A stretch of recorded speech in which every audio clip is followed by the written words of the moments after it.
1974 সালে হুজুর চিন্তা করলেন আমাদের জামিয়া আছে যেখান থেকে আলেম ওলামা পয়দা হবে, এশকে রসুল যদি সর্বসাধারণের মধ্যে পৌঁছে দিতে হয় তাহলে সুন্দর একটি মাধ্যম দরকার।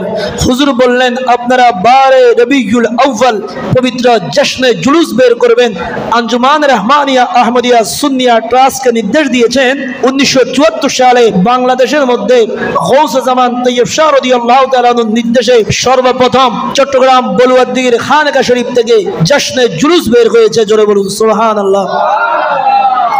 এই জুলুস শুধু আজকে চট্টগ্রাম বলুয়াদ্দিগির খানকায় নয়, শুধুমাত্র বাংলায় নয়, ভারত পাকিস্তানে নয়, এই বছর খবরের বিভিন্ন খবরের চ্যানেলে ভিডিও সহ দেখিয়েছে মিশর আল আজহার ইউনিভার্সিটি, যেটাকে বর্তমান জ্ঞানের কেবলা বলা হয়, সেই মিশর আল আজহার ইউনিভার্সিটি থেকে শুরু করে বিশ্বের অধিকাংশ মুসলিম কান্ট্রিতে পবিত্র মিলাদুন নবী উপলক্ষে জশ্নে জুলুস আনন্দ র্যালি হয়েছে। জোরে বলুন সুবহানাল্লাহ। এবং আমার হুজুর কিবলার প্রতিষ্ঠিত এই জশ্নে জুলুস এখন চট্টগ্রাম জামে আহমদিয়া সুন্নিয়া আলিয়া মাদ্রাসা থেকে বের হয়।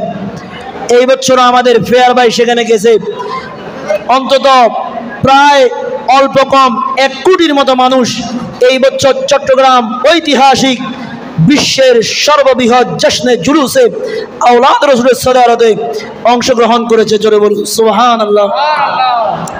এবং যারা জুলুস নাই বলে, জুলুস মানে না, মিলাদুন নবী মানে না, তারাও বিভিন্ন নামে বেনামে জুলুস করতেছে।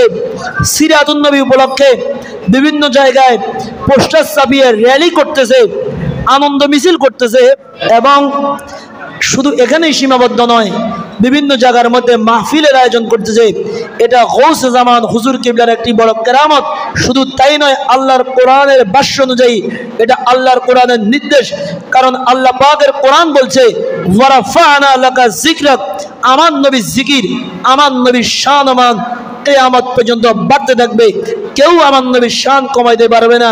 জুলুস, মিলাদুন নবী, নবীর তাজকিরা, ঈদ মিলাদুন নবী, এগুলা দিন দিন নামে বেনামে জায়গায় বেজায়গায় সর্ব জায়গায় ছড়িয়ে যাবে। জোরে বলুন না সুবহানাল্লাহ। সুবহানাল্লাহ।